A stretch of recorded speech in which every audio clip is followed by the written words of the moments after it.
Hi, అందరికీ నమస్కారం. Welcome to my channel around the all subjects. ఈరోజు నేను అనురాగాల అలజడి అనే ఒక సెంటిమెంట్ కథతో మీ ముందుకు వచ్చాను. పెళ్లి చేసుకుని అత్తవారింటికి వెళ్ళిన ఒక అమ్మాయి అక్కడ సంతోషంగా ఉన్నా, ఇక్కడ తల్లి లేదు, తండ్రి, అన్న, చెల్లి వీళ్ళు ఆ అమ్మాయి లేని వెల్ది భరించలేక ఆ అమ్మాయికి ఉత్తరాలు రాస్తారు. ఉత్తరాల ద్వారా తన మానసిక వ్యధను ఎవరికి వాళ్ళు విడిగా తెలియపరుస్తారు.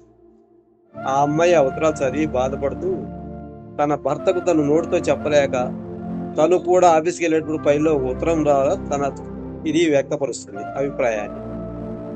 ఆ తర్వాత ఆయన కూడా అంతే అందంగా మళ్ళీ ఏ గొడవ ఇది లేకుండా తను ఉత్తరం ద్వారా తన భార్యకి అడిగిన ప్రశ్నకు సమాధానము పరిష్కారము చెప్తాడు. అంతా కలిసి ఆ సమస్యను పరిష్కరించుకుంటారు. ఇది అంత అనుబంధాలకు విలువనిస్తారు కాబట్టి అనురాగాల అలజడని కథ పేరు. సరే, కథలోకి వెళ్దాం. అమ్మాయి శాంతికి ఆశీస్సులతో మీ నాన్న. అమ్మా శాంతి, నీవు అత్తవారింట్లో చాలా సంతోషంగా ఉన్నావని తెలుసుకుని చెప్పలేనంత ఆనందంగా ఉంది. కానీ మా ఇంటి మహాలక్ష్మి, మా ఇంట లేని వెలితి మాకు కనిపిస్తోంది. మీ అమ్మ కాలం చేసి ఎన్నో సంవత్సరాలైనా నీవిక్కడున్నంత కాలము అమ్మలేని లోటు తెలియకుండా అనారోగ్యంతో ఉన్న నాకు మరిచిపోలేని సేవ చేశావు. నీ ఆదరణతో నాకు ఆయుష్ను పెంచావు. ఆడపిల్లవు, ఏనాటికైనా అత్తవారింటికి పంపక తప్పదనే ఆలోచన వచ్చినప్పుడల్లా కాళ్ల కింద భూమి కదిలినట్లుండేది. అయినా నా స్వార్థానికి నీవి జీవితాన్ని పణంగా పెట్టలేను కదా. నాకు సేవ చేస్తూ వంట చేసి పెడుతూ నీవు అలాగే ఉండిపోవడానికి వీల్లేదని పెళ్ళి అయితే చేసి పంపించాను, కానీ అనుక్షణం నన్ను అంటిపెట్టుకుని నాన్న నాన్న అట్లు కంటికి రెప్పలా చూసుకుని నిన్ను ఎలా మర్చిపోయి బతకాలో అర్థం కావడం లేదు. గుర్తుకొచ్చినప్పుడల్లా గుండె ఏదో మంటల్లో చిక్కుకున్నట్టుగా ఉంది. శరీరంలోని శక్తి అంతా ఆవిరవుతున్నట్లుంది. నీవు ఇంట్లో లేని వెళ్తి నాకు, మీ అన్నయ్యకు, మీ చెల్లికి కూడా తీరేటుగా కనబడడం లేదు. నీ వివాహం జరిగి సరిగ్గా 6 మాసాలే అయినా మాకు 6 యుగాలుగా గడిచింది. నోట్లో నాలుక లేని దానివి. మీ ఆయన, అత్త, మామలు, చుట్టాలు వీళ్ళందరితో ఎలా నెగ్గుకొస్తావోననే దిగులు పడ్డాను. ఆ బెగ్గలేదు గాని మా బెంగెవరి తీరుస్తారు తల్లి. తెల్లవారుజామున లేచింది మొదలు యంత్రంలా పనిచేసి ఎవరికి ఏమి కావాలన్న నిమిషాల్లో అమర్చి అలసటే లేని హుషారుతో నవ్వుతూ నవ్విస్తూ అబ్బా ప్రతి పనిలో నీ ముద్ర వేసి మరో ఆలోచనే లేకుండా చేశావు. ప్రతిరోజు నీ ఫోన్ కోసం పరిగెత్తి మరీ చూస్తున్నారు. చెవులు రిక్కించి ఎదురు చూస్తున్నాం. ఫోన్ రింగ్ అయిందే చాలు పిల్లలిద్దరూ పరిగెట్టి మరీ ఫోన్ రిసీవ్ చేసుకోవడానికి ప్రయత్నం చేస్తున్నారు. కానీ నీ ఫోన్ కాదనేసరికి నిరుత్సాహపడుతున్నారు. నీవు కొత్త సంసార జంజాటంలో పడి ముసలివాడినైనా మీ నాన్నను మర్చిపోకు. వీలైతే అల్లుడు గారికి చెప్పి 10 రోజులు వచ్చి మళ్ళీ మా దగ్గర ఉండకపోతే మాకు దిక్కు తోచగా పిచ్చివాళ్ళం అయ్యేలాగున్నాం. వస్తావు కదూ.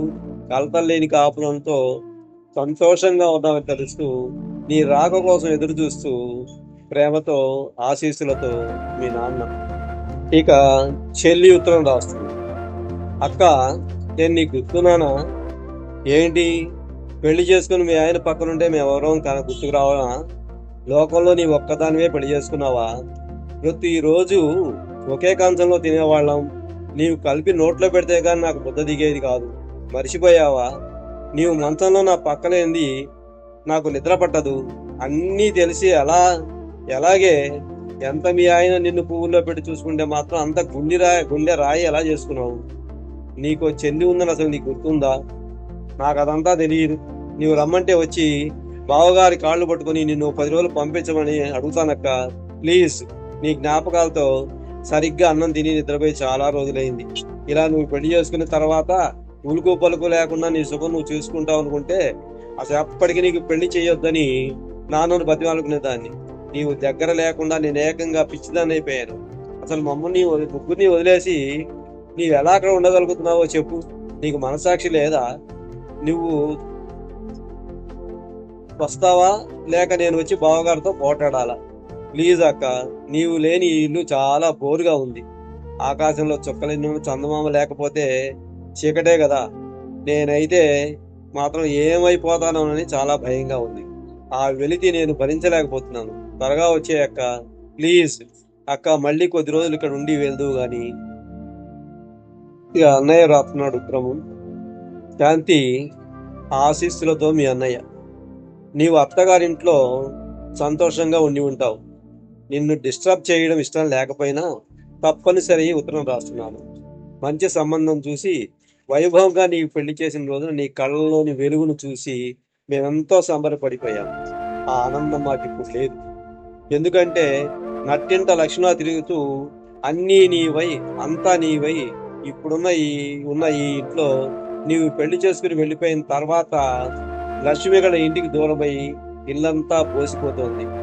నాన్నగారు తప్పనిసరి నిన్ను అత్తగారింటికి పంపినా లోలోన పుట్టెడు దుఃఖంతో బెంగతో కుమిలిపోతున్నారు.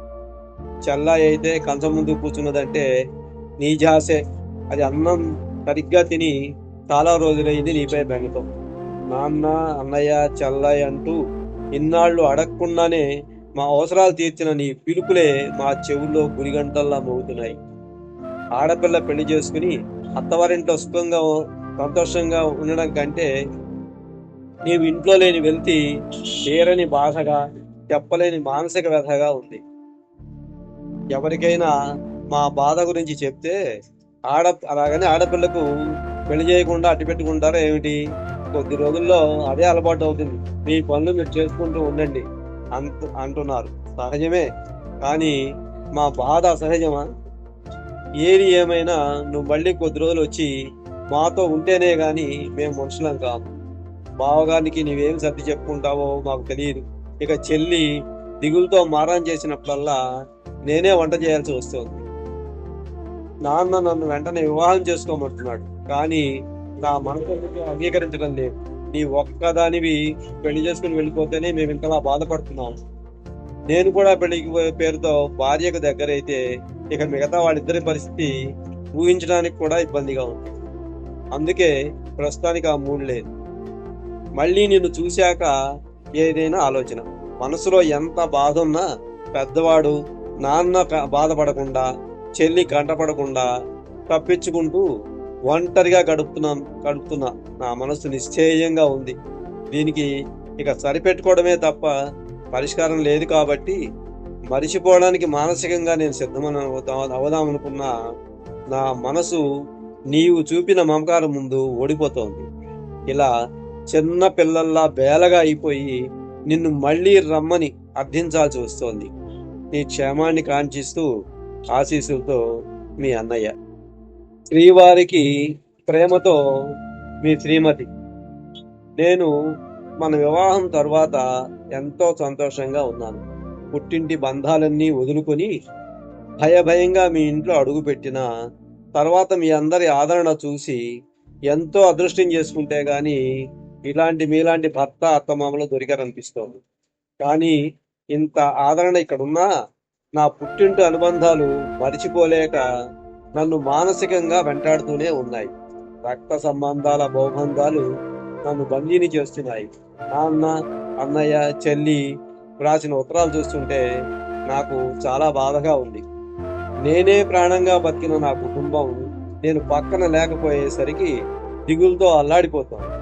క్షణకాలం బ్రతికినా సరే పరిమళ భరితంగా బతకడం, చుట్టూ ఉన్న ప్రపంచాన్ని పరిమళభరితం చేయమనే పెద్దలు చెప్పిన సూక్తి నాకు చాలా ఇష్టం. అదే స్ఫూర్తితో ఆ ఇంట్లో మెలిగిన నేను పక్కన లేకపోవడంతో వాళ్ళు చాలా అప్సెట్ అవుతున్నారు. నేను హ్యాపీ, మీరు హ్యాపీనా అని అడగలేకపోతున్నాను. నేను ఒక్కసారిగా అత్తగారింట్లో రావడంతో తట్టుకోలేకపోతున్నారు వాళ్ళు. అన్ని కుటుంబాల్లో ఉన్న సమస్య అయినా అమ్మ లేకపోవడం వల్ల ఆ లోపాన్ని మా వాళ్ళెవరికి తెలియనీయకుండా చేయడం వల్లనే ఇప్పుడు ఈ పరిస్థితి. కేవలం నా సుఖం కోసమే పెళ్లి చేసుకుని ఇంతమందిని అంతగా బాధ పెట్టాల్సి వస్తుంది అనుకుంటే నాకు పెళ్లియే వద్దనేదాన్ని కాదు, వద్దని చెప్పేదాన్ని. పిచ్చిదాన్ని. అందరిలాగే పెళ్లి చేసుకుని రాగానే నేను వాళ్ళ నన్ను మర్చిపోతారని అనుకున్నాను. కానీ సాధ్యపడడం లేదు. మనసు రాజీ పడడం లేదు. మా వాళ్ళ వైపు నుండి ఆలోచిస్తే వాళ్లకు నేను పక్కన లేని దిగులు ఒకటే. కానీ నాకు ఇప్పుడు మీ కుటుంబంతో ఆప్యాయతతో కూడిన అనుబంధం బలపడ్డాక ఇటు నన్ను ప్రాణంతో సమానంగా చూసుకునే మిమ్మల్ని, అంతకన్నా ఎక్కువగా ప్రేమించిన నా పుట్టింటి వాళ్ళని, ఎవరిని కూడా విడిచిపెట్టలేని ఉండలేని మానసిక దౌర్బల్యంతో మనశ్శాంతి లేకుండా ఉన్నాను. మనిషిని ఇక్కడ, మనసు అక్కడ, ద్విపాత్రాధన కుదరడం లేదు. మనసున్న మనిషికి సుఖం లేదంతే అని ఎందరో పెద్దలు చెప్పిన మాటలు అక్షరాల నిజం. నన్ను పూర్తిగా అర్థం చేసుకున్న మీరే నా సమస్యకు నా మనసు బాధపడని, గాయపడని పరిష్కారం చెప్పాలి. ఇంతకు మించి ఈ అర్ధకురాలు మీ నుంచి కోరుకునేది ఏమీ లేదు.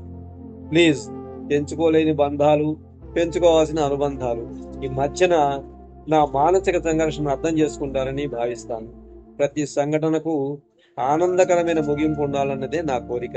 అందుకు మీకు మంచి శక్తి ఉందనే నమ్మకంతో నా మనసులోని భావాలను ప్రత్యక్షంగా మీ ముందు మాటలతో బయటపెట్టలేక, మీరు పక్కన ఉన్నప్పుడు నా గొంతు పెగలక ఈ ఉత్తరం మీ ఫైల్లో పెట్టాల్సి వచ్చింది. సమస్యకు సమాధానము, పరిష్కారము అంతా మీరే.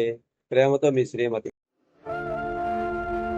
మై డియర్ శాంతి, నిన్న నేను ఆఫీస్కు వెళ్ళాక నా ఫైల్లో నీ ఉత్తరం చూసి ముందుగా కంగారు పడ్డాను. తర్వాత పూర్తిగా చదివి నీ అంతరంగాన్ని అక్షరాకృతిగా రూపొందించిన వైనాన్ని చూసి ఆశ్చర్యపోయాను. మీ వాళ్ళందరి ఉత్తరాలు కూడా చదివాను. పాపం వారు వ్యక్తం చేసిన బాధకు నేను కరిగిపోయాను. నీ ఇంట్లో నేను నీ పక్కనే ఉంటున్నా సమస్యలకు బెదిరి, మనసు చెదిరి, ఏడుపులు, పెడబొబ్బలు, మాటల యుద్ధాలు, అభిప్రాయ భేదాలకు తావు లేకుండా తుతి మెత్తగా నీవు భావ వ్యక్తీకరణ చేసి నా మనసు దోచుకున్నావు. నీ ఆత్మీయపు ఆలోచన హక్కున చేర్చుకుని చక్కని చిక్కని ప్రేమలేఖలు ఆస్వాదించాను. నువ్వు మా ఇంటి మహాలక్ష్మివి. ఊహకందని విషయాలతో కలగాపులగంగా ఉన్న మా కుటుంబ పరిస్థితిని నీ సమర్థతతో చక్కదిద్ది అమ్మా నాన్నల మనసుల్లో ఉన్నతమైన స్థానాన్ని పొందావు. నీ రాకతో ఏర్పడ్డ మన బంధం విడదయ్యరాని సంబంధం ఇది. నీకు సంబంధించినది ఏదైనా సరే నాకు అత్యంత ప్రాణప్రదం. నీకు దూరంగా ఉండడం తప్ప. నీ ఆలోచనలు ఎంతో గొప్పవి.